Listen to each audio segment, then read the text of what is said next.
Hello বন্ধুরা, দেখো তোমাদের পুটলু কি করছে। দাদা ভাইয়ের মাথার উপর গাড়ি চালাচ্ছে, আবার ভু ভু করছে।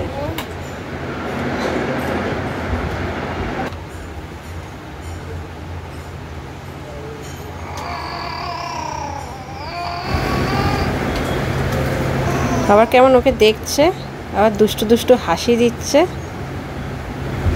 দুষ্টু একেবারে।